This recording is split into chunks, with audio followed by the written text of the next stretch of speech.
Welcome to the Reason Roundtable, your weekly libertarian roadmap through the dog days of summer, brought to you by the magazine for free minds and free markets. Don't cluck, Nick. I can hear that clucking. I am Matt Welch, joined by Nick Gillespie, the clucker, Peter Suderman, and special guest star, Reason senior editor, the living legend himself, Jacob Sullum. You dig. Welcome, Jacob, and hello, everyone.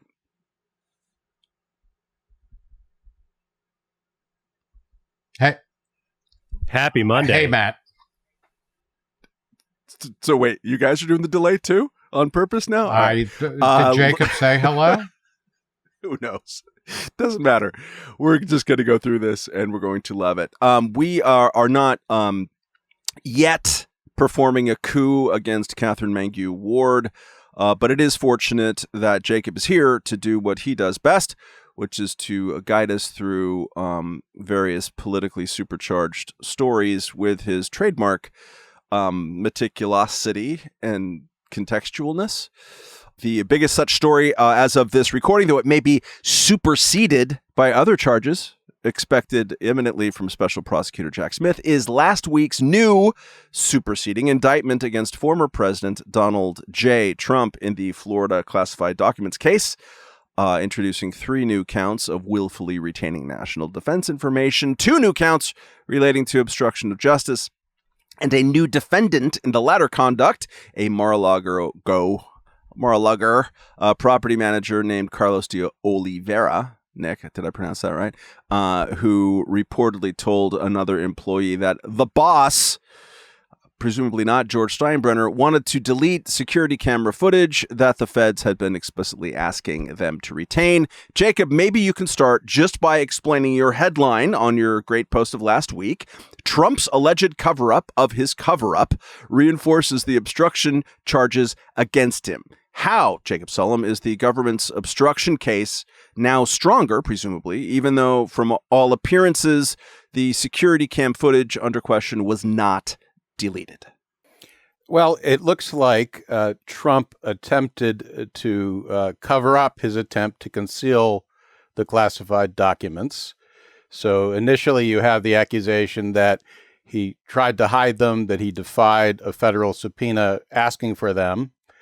And if you think this is all maybe a misunderstanding, that interpretation becomes less plausible if he tries to cover up the fact that he was moving files around at Mar-a-Lago. And that makes it look like he had a consciousness of guilt, consciousness of wrongdoing, and it reinforces the idea that he had criminal intent. What can you tell us about how this adds to the case? There was a sense in the first set of indictments that came out that this was sort of unusually detailed, like the way that they were quoting things made it seem like, oh, they have more evidence than your average kind of indictment. Does this add to that sense of the prosecutor is sort of showing that there is a strong prosecutorial hand based on the way these things are described? Yeah, I mean, I think that the idea that he talked to his attorney, and it was in the original indictment, and these are notes from his attorney saying Trump, in response to the subpoena seeking all of the documents that were marked as classified, said, well, maybe we should just say we don't have them. Maybe we should make the most sensitive of them disappear. This is based on notes that his lawyer took. So that's kind of hard to get around if you're arguing that he had no criminal intent. And now, in addition to that, you have him apparently tricking his own lawyer by moving files out of the storage room at Mar-a-Lago, so that when the lawyer came back and did his diligent search in response to the subpoena, he did not find all of the classified documents because some of them had been removed. And what the new indictment adds is that in addition to doing that, Trump tried to cover up the fact that he was doing it. Now, he didn't succeed, which is why they have the surveillance footage and they have these incriminating stills and incriminating video showing the documents being moved around. So in trying to defend against that charge, Biden's lawyers are going to have to argue that either he was misunderstood, so he didn't really give these instructions, or that he had other innocent reasons for behaving the way he did. I like that. I think you mean Trump's lawyers. Yes, that, not Biden's Yeah, lawyers. Jake Did I was say just Biden's teasing lawyers? the, Sorry. Trump's lawyers. We got yes. a Mitch McConnell situation going on here. It's Jacob's advanced generation. Nick, the timeline here is pretty damning. If what they say is true, so June 22nd, the Justice Department emails the Trump Organization saying they were about to ask for any and all surveillance records, videos, images, photographs, and or CCTV from internal cameras. That's June 22nd of last year. June 23rd, Trump allegedly calls D'Oliveira for 24 minutes. Because that's, you know, like, hey, 24 whole minutes. Yeah. When's the last time you had a 24-minute conversation? I don't know, even in person? especially with a lawyer. I mean, run it out to 30 minutes or something, right? Because you're going to get charged. And then on June 27th, D'Oliveira tells the employee under question that the boss wants the footage deleted. We can't do this behavior, can we? No, Nick Gillespie? but, you know, and Jacob's story really lays out not only, you know, what the new indictments or charges are, but also, you know, it goes back to the thing where the things he was accused of would not necessarily, you know, end up in, you know, he wouldn't end up in jail or be that difficult. You know, it's difficult to charge somebody based on intent. And, you know, we get to this point where it's the cover up of the crime is worse than the crime itself. And I, for one, want to go back to in America where presidents, the crimes they commit are worse than the cover up. You know, we, for once, can we have that? You know, just where that's what would make America great again. You know, Warren G. Harding and Teapot Dome or something like that. Like, can we just fucking get a president who's evil rather than stupid? Which seems to be a recurring motif here. Peter, this morning, Glenn Greenwald, your favorite Rumble participant, tweeted out, quote, "Imagine what the U.S. media would be saying if, in Russia, Iran, or another bad country, TM, one opposition politician was ahead by a huge margin in all polls." I think he means internally with the Republican Party, while the government repeatedly added new criminal charges in a desperate attempt to imprison him before the election. End quote. Does Glenn Greenwald have a point, Peter Suderman? Well, I think it's true that there's often a lot of overheated and mistaken rhetoric about the political systems of other countries that is often, you know, sort of comes from a place of ignorance about how laws function or don't function in those countries. I think it's probably correct that if we saw, you know, Vladimir Putin attempting to imprison a political opponent in the run-up to an election, then we would say, hey, that seems kind of bad. But you know what? The difference would be that it would be Vladimir Putin doing it in a country that we tend to think of as more lawless and basically run by somebody who is a strongman authoritarian rather than run by a kind of rule of law system. And the thing here that you have to reckon with, if you are a libertarian who thinks the rule of law is important, is that it really kind of looks like Trump broke the law. Now, we then have to ask the question, should this law exist? Or if it should exist, should the kinds of punishments that we're talking about, quite a few years in jail, potentially, depending on how the conviction goes and sort of how, you know, if he gets convicted and how all of this would go, is that a just punishment? But if you believe that the rule of law matters and the president of the United States, or the former president of the United States, or the person who's running for president of the United States, like, isn't above the law, then you have to think, well, you know, it does look like he broke the law. What are we going to do about that? And so I think there are a couple of very reasonable ways to think about this as a libertarian. One is maybe these laws shouldn't exist, and maybe we shouldn't punish anybody, and therefore, or certainly shouldn't punish people to the extent that we're talking about potentially punishing Trump here. And you can certainly point to a lot of other examples of sort of low-level people who have been punished under records retention type of things, right? Basic for doing stuff that is not really deeply problematic, but like just like kind of dumb, right? They're not spies. They're not working directly with the Russians. They're just doing stuff that's dumb. And you could say those people should be in jail shouldn't have gone to jail for that stuff. And so Trump shouldn't go to jail either. But then you could also say, look, Trump has a special responsibility as the executive. He is somebody who swears an oath to uphold the laws of the nation. And therefore, we shouldn't say that he deserves something like special treatment. And I think if you look at the fact pattern here, one thing that you see is that the Justice Department, the authorities enforcing these records laws, bent over backwards for a long time to try and give him every possible opportunity to turn over these documents. And he just didn't. And then he tried to pretend that he wasn't. He tried to cover it up, right? He both did not turn over the documents and he tried to cover it up. And this is not appropriate behavior for someone who was a president or is running for president. Jacob, how do you sort through some of these notions, particularly that, hey, look, one of the underlying charges is of the Espionage Act. Libertarians usually not big fans of the Espionage Act. That has to do with a lot of classified documents. Libertarians frequently argue that there's way too much classification. And a lot of these charges are obstruction of justice rather than necessarily underlying Nick Gillespie, Warren Harding crimes.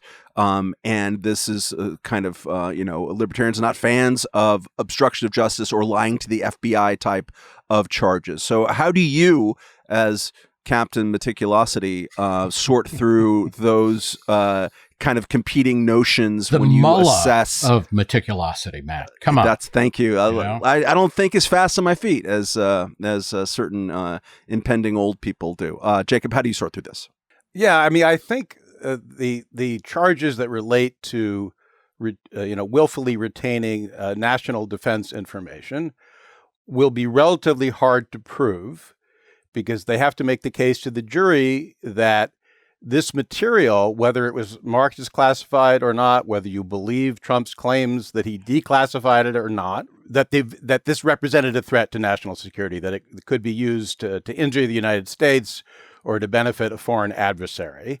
And that's very tricky, because then you have to decide how much information can you share with the jury. This is supposedly very sensitive material in order to make that case. So that's going to be relatively hard to do. But I think the essence of what Trump did was that he made off with a bunch of stuff that didn't belong to him. So forget about the classified documents. He took thousands of documents that did not belong to him. Imagine that he had taken like all of the furniture and the oil paintings from the White House when he left. Oh, that would have been so and people were like, hey, we'd like that back. And he was like, first of all, I didn't take it. Second of all, I had every right to take it. Right? That would be reason to object to that. And his assertion now, his defense now, is that under the Presidential Records Act, he had complete discretion to decide what was his personal property versus what belonged in the National Archives. And that's clearly not true. Now, the Presidential Records Act does not have any penalties in itself. So you have to go to these ancillary statutes. There actually are some statutes that deal with improperly retaining, concealing, destroying government documents, classified or not. They didn't actually end up charging him under those statutes. Then you have the Espionage Act, which deals in particular with national defense information.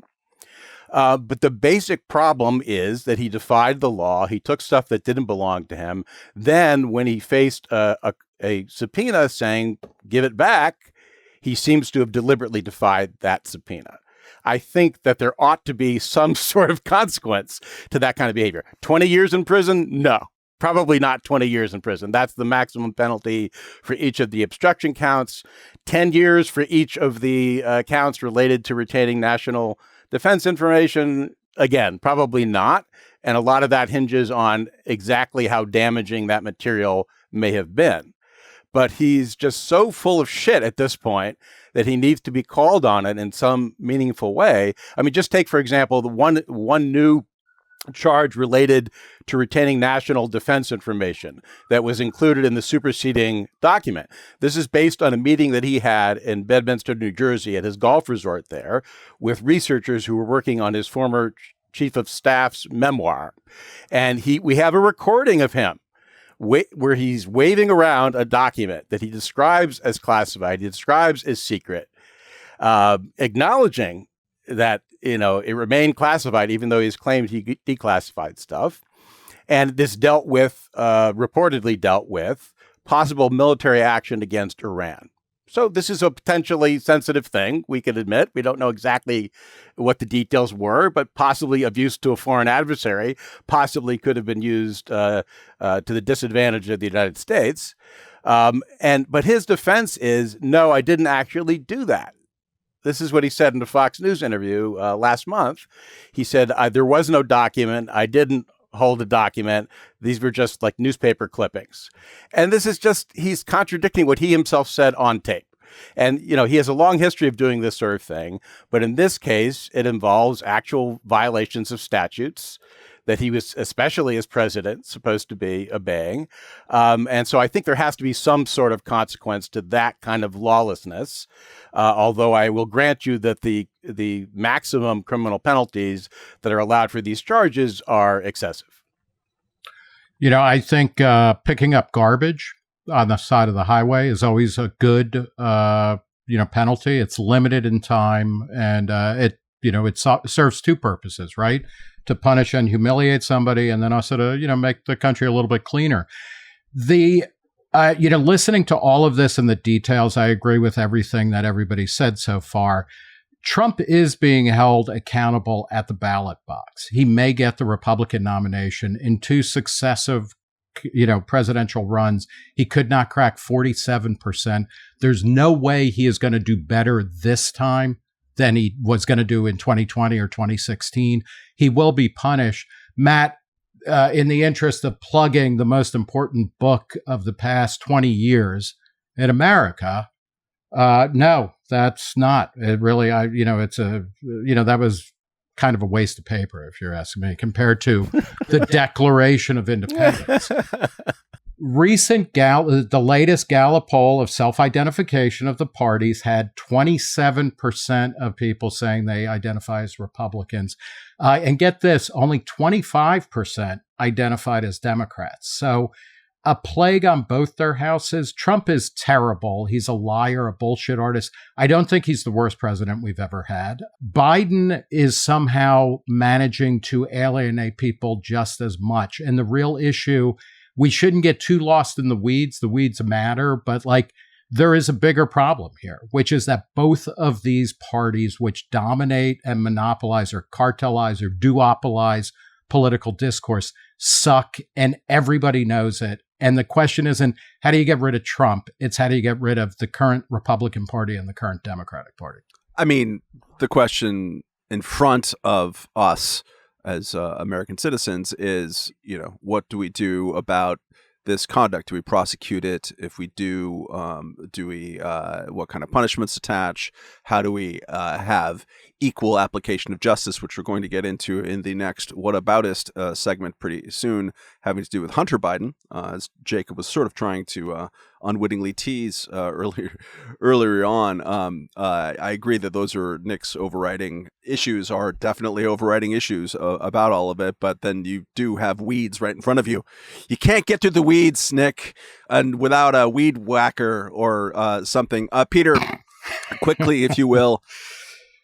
Spoken like a man who has never cut a lawn in his lifetime, Matt Welch. Sir, I will assure you that I only used lawnmowers that didn't add to the CO2 levels. I've the carbon neutral lawnmowers for Matt Welch was part of my upbringing. Peter, save us from me talking. Just quickly, Eli Lake, to mention one person who's played a lot of miniature golf with Nick Gillespie, repeatedly sort of says that he doesn't want to see this. And he's a national security writer, and he's written, I think, interestingly and pretty balancedly about a lot of these different court cases. He'll make the argument that this shouldn't be prosecuted because the underlying statutes tend to be about, as we were saying before, Espionage Act and obstructing justice. That he wants the Warren G. Harding crime. Where do you eventually land on that scale between I want the big crime and I want the little crime to be actually punished for the health of the republic? So your question is, should this be the domain of the lawn arm of the law? Wow. If I had a gun that Wow. could be broken up into little packets, internet packets, and end up in wherever you're at. I would cock it, at least. I would cock it. But would you answer the question? So, like I said, I think there are actually two completely opposite, very reasonable answers. One is that that this is political, that because it obviously is in some sense, right? Like there's no way to have a prosecution of a former president and a likely next presidential candidate that isn't in some sense political. You cannot fully depoliticize that, no matter how hard you try. So it is political. I think, as Jacob said, the potential charges are excessive. We've complained repeatedly on this podcast about overclassification and about charging people for sharing classified documents and possession of classified documents in ways that's just totally unreasonable. And you can say that should have just applied to Trump here. I also think, as I said before, that you can say that the president is charged with executing and upholding the laws of the country. He has a special obligation to do that. And the president, and if we're going to live in a country where the president really isn't above the law, then you have to charge the president when he breaks the law. And so I find myself totally torn, because I think there are very good and very compelling reasons to say both, yes, this is a big deal and Trump should probably be charged with, and maybe do jail time if convicted. And I also think this is kind of nonsensy, and it's in some ways beside the point of sort of the kind of the big picture policy debates that we want to be having here. And like, it also flies in the face of a lot of the logic on criminal justice and government secrets and that sort of thing that we have talked about. And so my answer is, I think that both yes and no are perfectly reasonable answers from a libertarian perspective. Jacob, let's finish this Trump aspect of the conversation by preparing ourselves psychonautically for what is expected to be this week's indictment in, I think, the Georgia aspect or the January 6th aspect of the special prosecution of Jack Smith.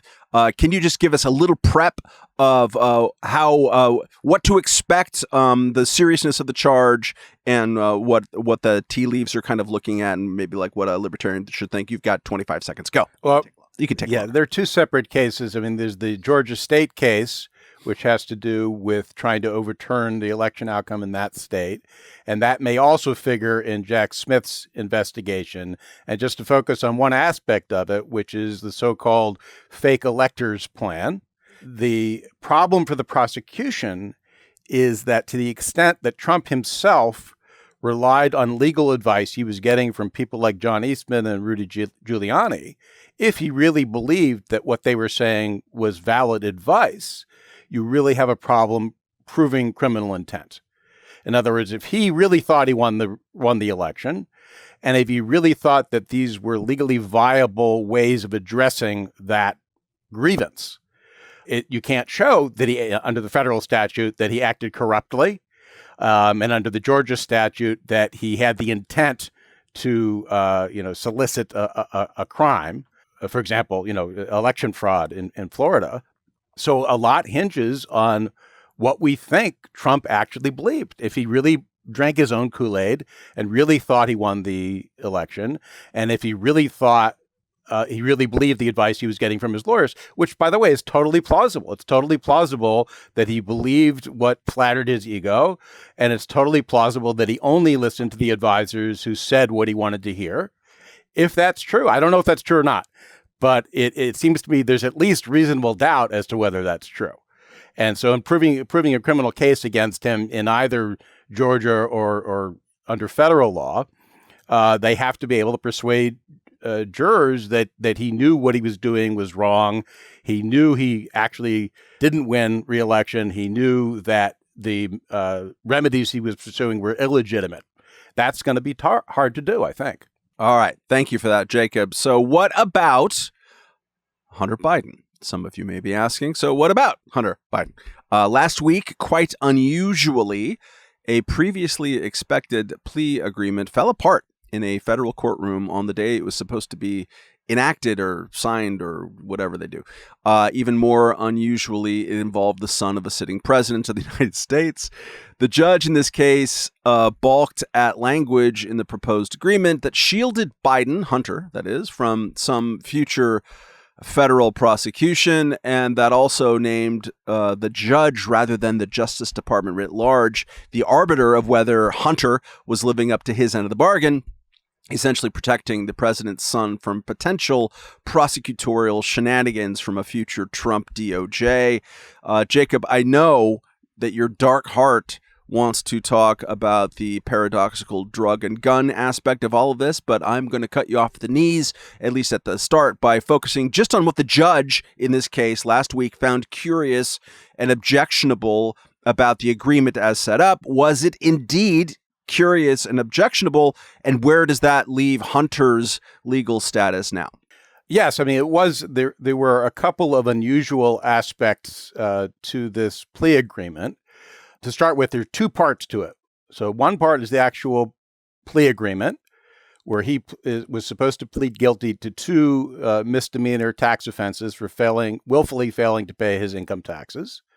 And the second was this pretrial diversion agreement on the gun charge for illegally buying a gun, even though he was a crack user at the time, which is illegal under federal law in several ways. They charged him under one particular statute, the one that relates to either receiving or possessing a gun when you are an unlawful user of a controlled substance.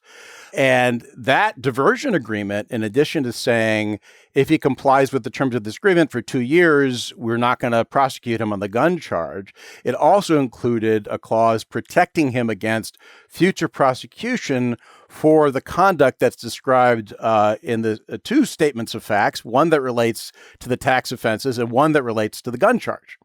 That was weird.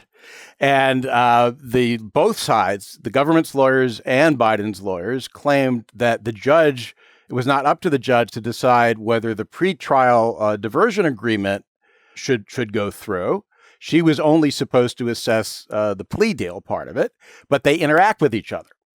And secondly, as somebody just noted, the pretrial diversion agreement, instead of saying the Justice Department, if it decides he's not living up to the terms of this agreement, and so the terms include things like avoiding drugs, avoiding guns, not just for the term of the agreement, but forever, seeking employment or maintaining employment, stuff like that. Instead of the Justice Department deciding whether he lived up to the agreement, the judge would decide, based on a preponderance of the evidence, whether he had violated its terms. And if so, then the Justice Department could pursue the gun charge after all. That's weird because that's not the way it's usually done. Now, both of these things, both the immunity clause in the diversion agreement and this provision that says the judge decides when Biden has violated the agreement, are both very clearly designed to protect him against the possibility that his dad does not win re-election, in which case either Trump or some other Republican is in charge of the administration and very likely will reopen the investigation or pursue charges that the previous administration chose not to pursue. So they were trying to guard against that by including those provisions. And the judge thought that was basically unprecedented. I mean, she said, I've never seen any kind of deal where you have a diversion agreement that includes provisions like these. And Biden's lawyers said, yeah, well, we're not aware of any such example either, right? So now they're back to the drawing board and they have to come up with some sort of agreement that's acceptable to the judge. Peter, do you think, given this, that it is reasonable to conclude, as a whole lot of conservatives and Republicans have concluded, that Hunter Biden is receiving special treatment because his father is the president? I think it's hard to imagine that that's not on the minds of the people involved in the case, right? Like they're aware of who Hunter Biden is and who his dad is.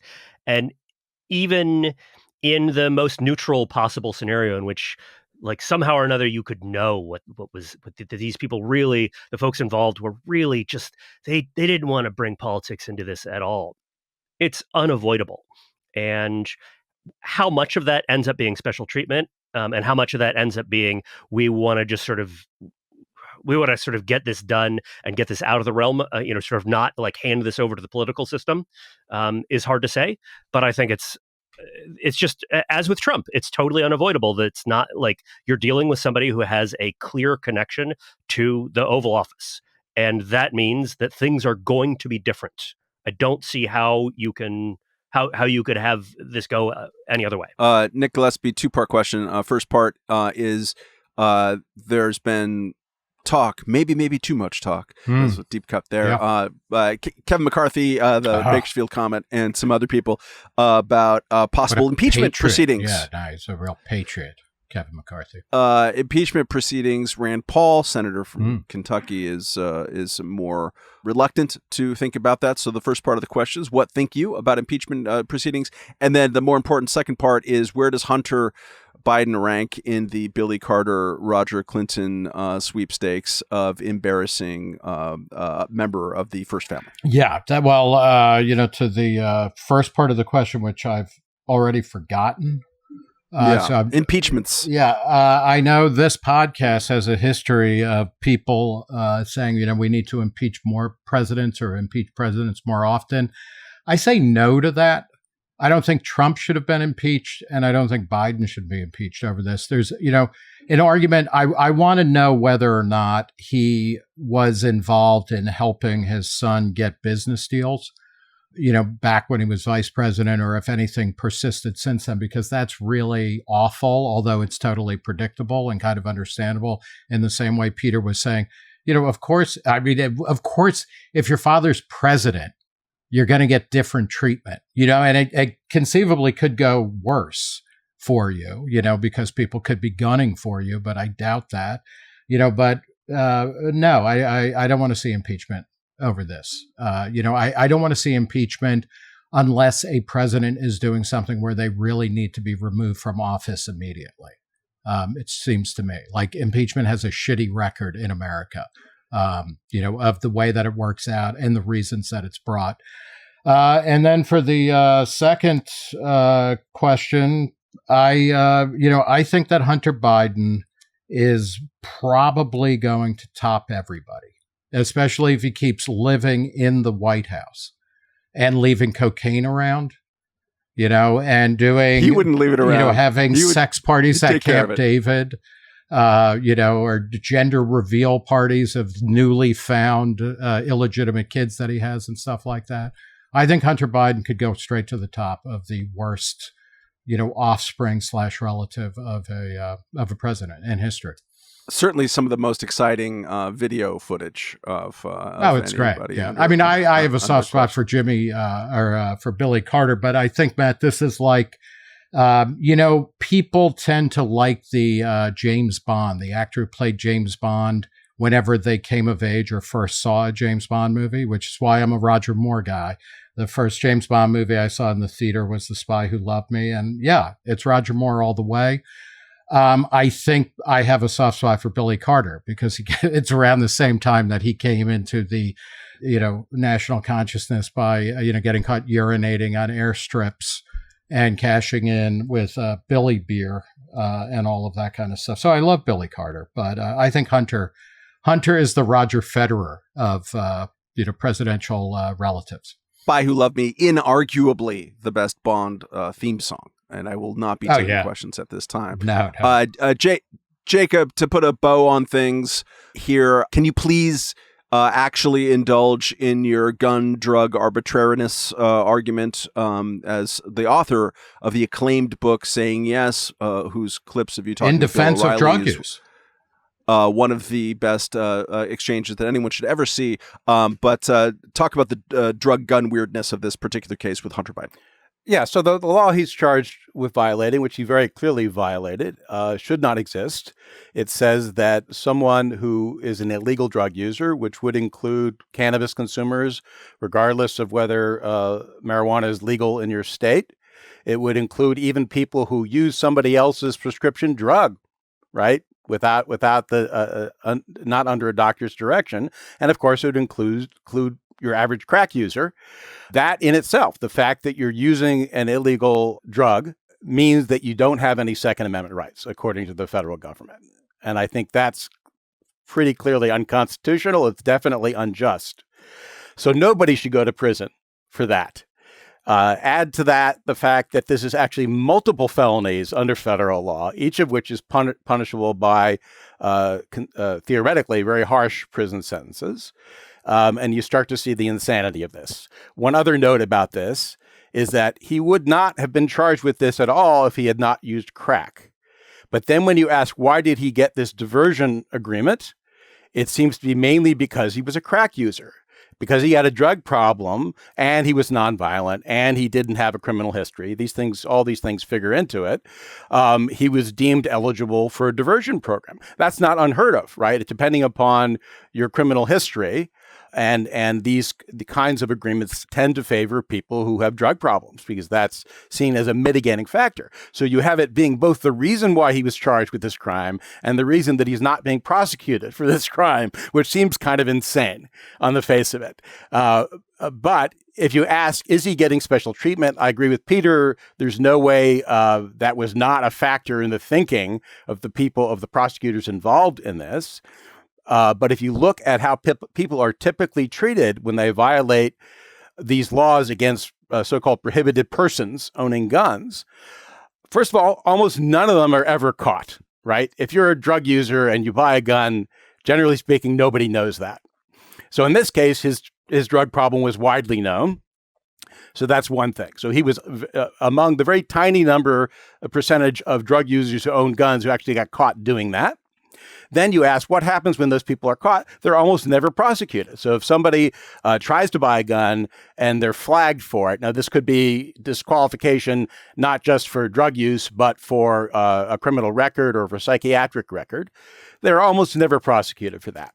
So he's among a tiny percentage of people who actually had a charge brought against him for this. And then you ask, what's the typical treatment of people in that situation? Well, it depends. So if you look at people who actually are prosecuted, the average sentence for violating that general provision about prohibited persons owning guns is something like 5 years. But typically those people have felony records. He does not. So there's an argument to be made that this is not so unusual. He's somebody without a criminal record, a nonviolent offender. He had drug problems, which of course is the reason he was charged to begin with. And therefore we think that he's a suitable candidate for diversion. I don't know if that's really true. I suspect if he, did not have these connections, if he were a poor black guy in similar circumstances, that he would not have been treated as leniently. But contrary to what I've been hearing from a lot of readers, that doesn't mean that justice is served by sending this particular defendant to prison. Nobody should go to prison for this sort of crime, which is victimless, does not involve violating anyone's rights, and it does not make the system more just to send yet another person to prison for that. All right. We're going to get to our listener email of the week here in a moment. But first, a reminder that this episode is sponsored by BetterHelp. Friends, all day long, from waking up to passing out with a thud, we are navigating through this great thing called life, getting from point A to point B, darting through the minefields of work, family, podcasts, maniacs in the subway, you name it. We steer this ship of self every conscious minute of the day, and yet we do not often pause to consider the very navigation system that's getting us through. Professional therapy can be your map through the challenging and occasionally treacherous terrain all around you, helping you choose wiser paths and letting some of the overworked mental equipment rest. BetterHelp Online Therapy is an easy-to-use, super flexible, entirely online therapy service that has helped many listeners of this very podcast. All you have to do is fill out a quick questionnaire, get matched with a therapist, and if you don't like the first one, just swap them out for a second. Let therapy be your own internal GPS system with BetterHelp. Just visit betterhelp.com/roundtable right now to get 10% off your first month. That's BetterHelp, HELP.com/roundtable. Do it today. You'll be glad you did. Okay, reminder to please email your short queries to roundtable@reason.com. This one, versions of which we've been getting a lot of, comes from Jonathan Clibben, who writes, I've been following the recent developments in my home state of Oregon, where a path towards drug decriminalization has been taken, a move typically supported by libertarians. However, a recent article in The Atlantic suggests that this initiative may not be progressing as well as expected. I'm sure you're familiar with the Chesterton's fence principle. It's hard to say. Before you tear down a fence, it's wise to understand why it was put up in the first place. This concept appears to be echoed by one of the activists quoted in the article, who pointed out, if you take away the criminal justice system as a pathway that gets people into treatment, you need to think about what is going to replace it. Raises a thought-provoking question, are libertarians optimizing for individual freedom, potentially overshadowing the broader societal outcomes? I'd be interested in hearing your thoughts on this. In the context of drug decriminalization, how can we balance the libertarian emphasis on individual freedom with societal well-being? Additionally, how might Oregon improve its approach to drug decriminalization while still respecting libertarian values? I know we've been going to Jacob first on every question, but we kind of have to go to Jacob first on this, I feel like. As the author of Saying Yes, Jacob, what say you about the questioner's question? Well, I think the assumption that the threat of prison is a good way to get people into treatment, and that it has good outcomes, that's unproven, that premise. Morally, it is certainly questionable. We don't treat drinkers that way. When you have heavy drinkers, unless they violate some other law, we don't legally force them into treatment by threatening to imprison them. So why should this be different? The theory behind decriminalization, that is removing criminal penalties for use and small-scale possession of drugs, is that it in itself is unjust, that they're not doing anything that should be treated as a crime. So given that, I don't see how you can not decriminalize. Whether it has negative impacts down the line is an open question. I don't think the situation in Oregon validates that belief. They're not doing well, but there's not evidence that they're doing worse as a result of this policy change than the rest of the country. In other words, drug-related deaths continue to escalate, and that's true across the country.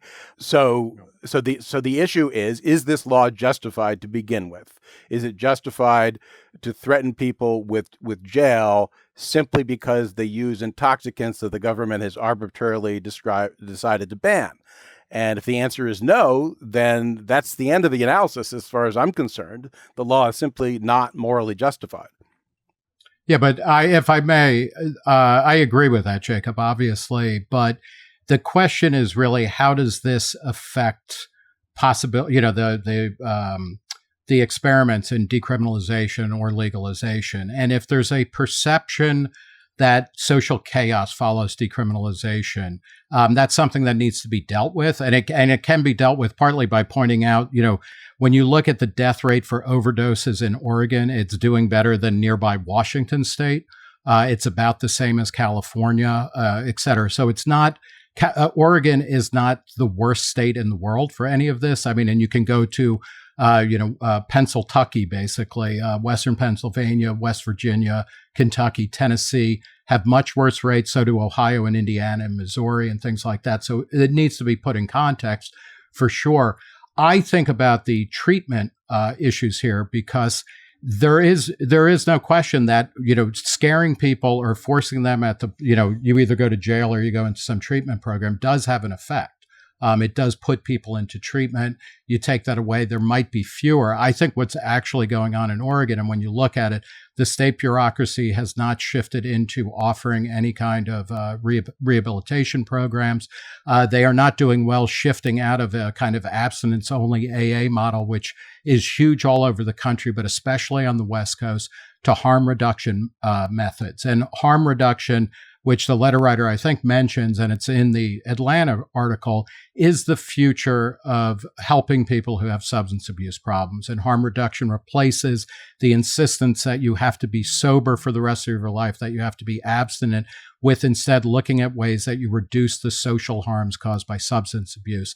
It's a much better and more effective way of treatment, but it's going to take a while to get that in place because the way treatment is done in the U.S. is almost always opposed to harm reduction, to the point that if you are in a rehab program and you relapse, you get kicked out of the program, which, on its face doesn't make a lot of sense. So there are real issues here, but I think part of it is putting making the moral case that Jacob's talking about. We need to live in a free society, first and foremost. And then secondly, putting what's happening in Oregon in context of the rest of the country, but then also looking at what are treatment programs that work. And we don't, Oregon needs to get its act together on that. Peter, let me maybe modify the Chesterton. I can't do that. Call it the Chesterton's fence. the GK fence, okay? For GK Chesterton. DKC, Nick, all the way down. Anyways, that quote is, before you tear down a fence, it's wise to understand why it was put up in the first place. Maybe before you tear down a fence, you should think about what you're going to replace it with. Do you think that that new Welch fence is one worth contemplating, and that libertarians haven't been doing, or decriminalizers, whatever you want to call people who are involved in the drug laws? It's a criticism that they perhaps deserve. I'm really glad that we're focusing on all aspects of lawn care here. We've got mowing. We've got fences. We're going to get some. I'm sure there's going to be like some tree branch cutting. That's not an unreasonable way to put it, Matt. I think the way that I would respond to this question is that if the problem is that abuse of drugs is getting worse somehow, and I think that that's at least in question about whether that's actually happening, given the comparative stats that Nick mentioned here. But if that is the problem that we want to deal with, then deal with the abuse. Figure out a treatment regime of some sort, because jailing users pushes the abusers, the people who have serious problems, into the shadows and into black markets that are worse with them. That is the big lesson from prohibition, from alcohol prohibition. And if you studied alcohol prohibition at all, what you saw is that, yes, alcohol prohibition did cut drinking by about a third, according to most estimates. It's somewhere in the range of 30 to 40% alcohol consumption reduction during Prohibition. So that's a big effect. It's not that everyone kept drinking at the exact same rate. But who stopped drinking? It was the casual drinkers, the people who didn't have anything like problems. Meanwhile, the people who had alcohol abuse issues, who had addiction issues, they kept drinking, except that the stuff they were drinking was a lot worse. And I don't just mean a lot worse as in it tasted worse, although it did. The stuff they were drinking was more likely to kill them. It was less, right? It was just less likely to be safe overall. And also, as they were drinking, right, they were involved in a criminal enterprise that had a bunch of people with guns and a bunch of people who were willing to kill you, maybe, if they didn't like you, because it was all happening in the black market. We don't want transactions happening in the black market. We don't want that to be the case we didn't want that to be the case with alcohol, and we don't want that to be the case with drugs right now. And so you've got to bring this stuff into the light somehow. And then if there are issues that need to be dealt with, deal with the medical addiction issues, deal with abuse as abuse, not as something that you want to criminalize and throw people in jail for. The other thing that I would say, having looked back and read a lot of the contemporaneous literature around Prohibition, even the wets at the time, there's this interesting thing that we've forgotten. Even the folks who wanted to get rid of Prohibition and say, okay, we're going to make alcohol legal again, a lot of them were actually quite cautious about legalizing hard liquor and also about bringing back saloon culture. Maybe not the majority of them, but certainly there was a strong contingent of wets who were like, well, of course, we don't want to have prohibition, but we're not so sure about this whiskey stuff because that's really just going to mess with people's minds, and we can see that just destroys lives. And I think you're seeing something similar here with as we are moving into drug legalization, is that even people who sort of nominally feel like, well, I don't like the old prohibition regime, but boy, if we're gonna have all of these drugs, it's not just like light weed, right? Like the stuff that we had in the 70s that wasn't very powerful, then maybe that's too far. And I think the lesson of ending prohibition is, no, that wasn't too far. High proof whiskey is great. There's an art to it. It's wonderful. I've got probably 100 bottles of the stuff, on my shelf here in my basement right now. It's like, that was an understandable instinct in some ways, because yes, of course, like high proof liquor is different than beer. On the other hand, it would have been a mistake to only legalize beer and wine, and it would have been a mistake predicated on some bad ideas and some mistaken assumptions about how those things work and how people respond. All right, let's get to our end of podcast, what we have all been consuming in the cultural sphere. Nick Gillespie, why don't you lead us off? All right. I was playing around with the wonderful new website from the Cato Institute's David J. Beer and Alex Narasta. It's called The Green Card Game. And what it basically does is it allows people to enter their name or an avatar, and then they can walk through the immigration process for legal immigration to the United States. And it's basically like a flow chart from hell, which Reason published some years ago, I believe, under your editorial guidance, Matt Welch. Leadership, I like to think. Okay. In any case, the fewer than about 1% of the people who want to move here legally qualify for legal immigration. And when you walk through this process, you can try, you go through and you get rejected again and again, and then you try to tweak to see how can you get in. And it's really difficult. And I think it's a great, kind of way of learning what it is like, how expensive it is to emigrate to the United States, even before you find out whether you're coming here, because in any country, you're racking up hundreds, if not thousands of dollars in fees just to see if you can get denied, whatnot. And I think it's really instructive. Obviously, I'm very in favor of maximum immigration to the country. I think it should be done. Basically, as long as you don't have a violent criminal record and or a serious communicable disease, you should be allowed to come here and live and work openly. You shouldn't be,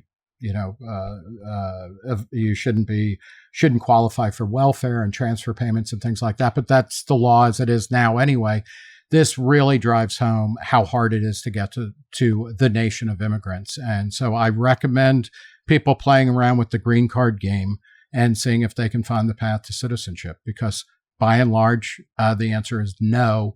And that's bad. It's bad for the people who want to come here, but it's also especially bad for the United States. We need more people. We need more workers. We need more ideas and, fresh legs, so to speak, to help propel us into, continued improvement and whatnot. And the green card game makes it clear that we are doing everything possible to keep as many people out as possible.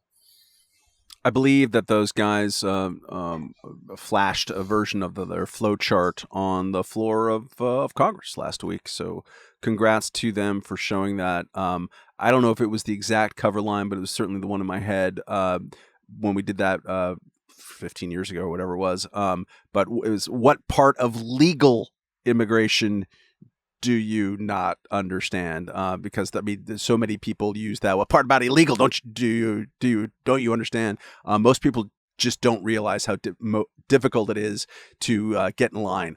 That it takes forever. Actually, it was get in line now, stay out, I think was the eventual one. Jacob Sullum, or as my wife says, Jacob Sullum. What have you consumed? I'm in the middle of Don Fehrenbacher's book about the Dred Scott case, which was published back in, I think, 1978.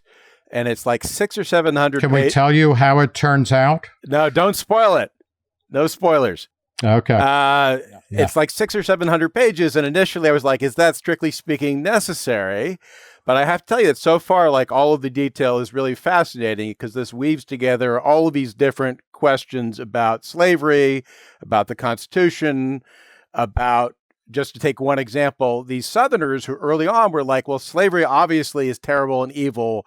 Too bad we can't get rid of it.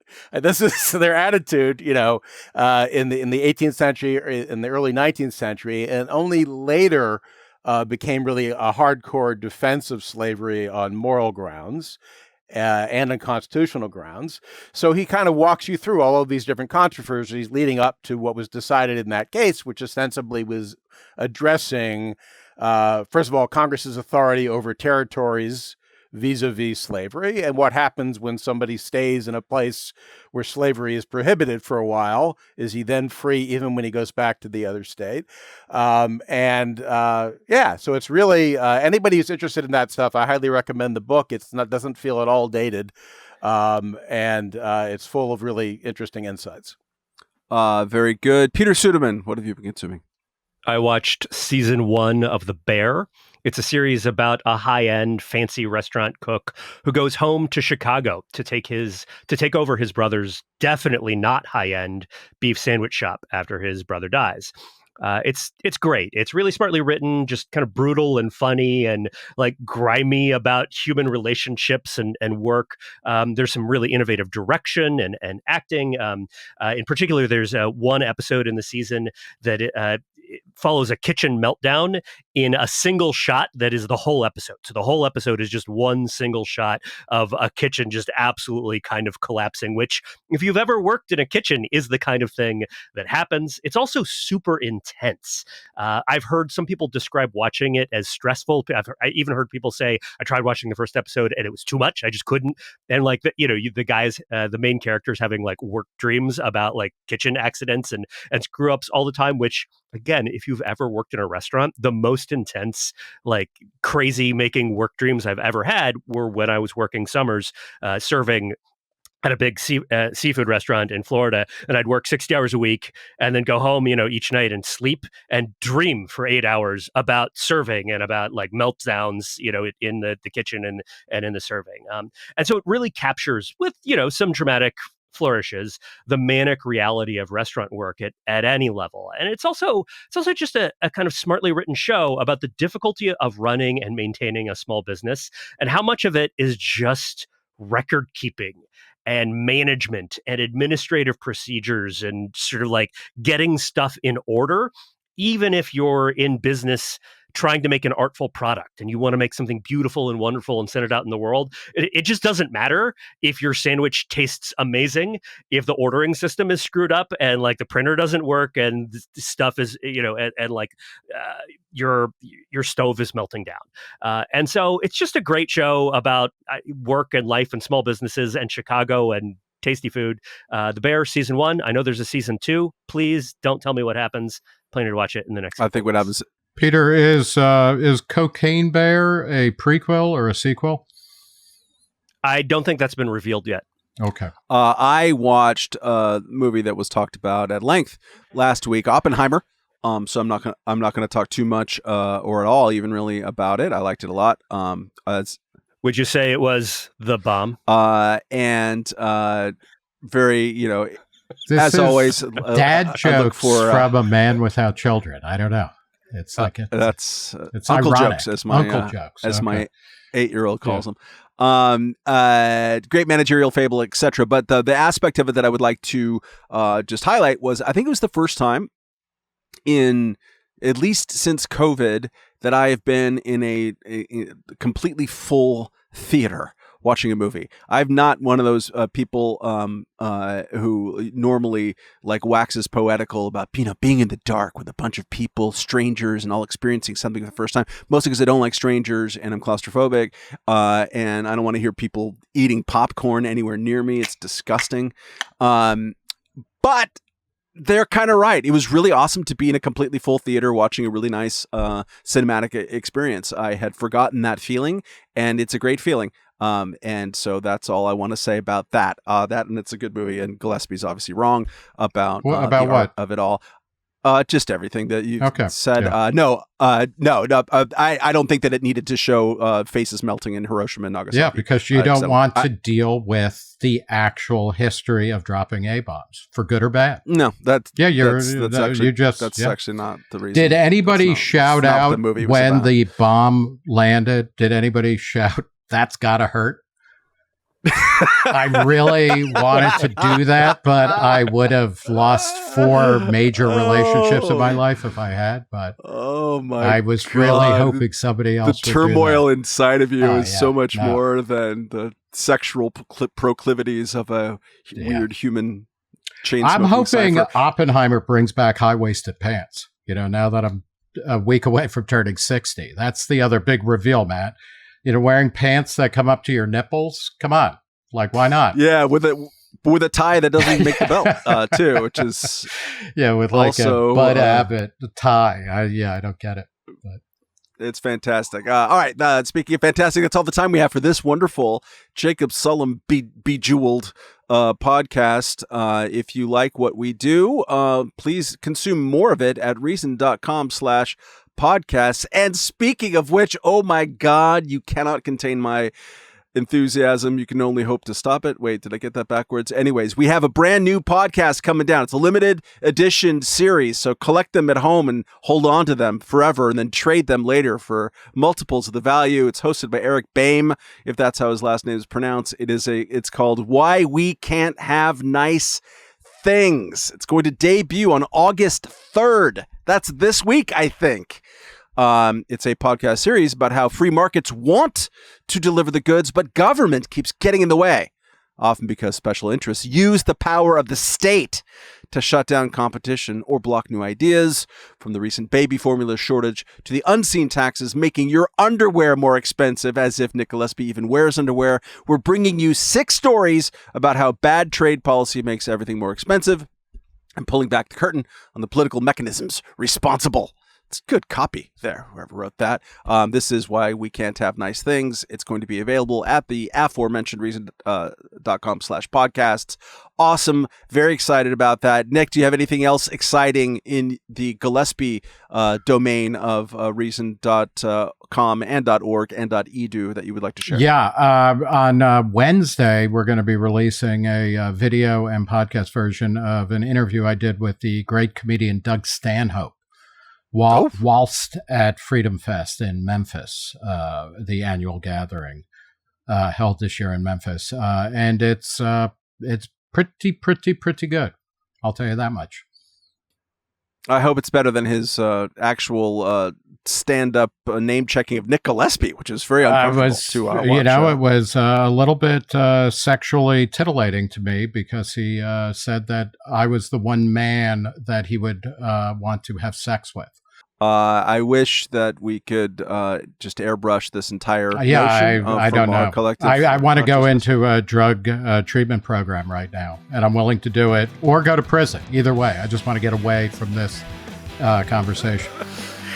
Thank you once again to Jacob Sullum and everyone else for listening. If you like our organization-wide efforts to make the world a more free and awesome place, go to reason.com/donate. Give us money. Thanks.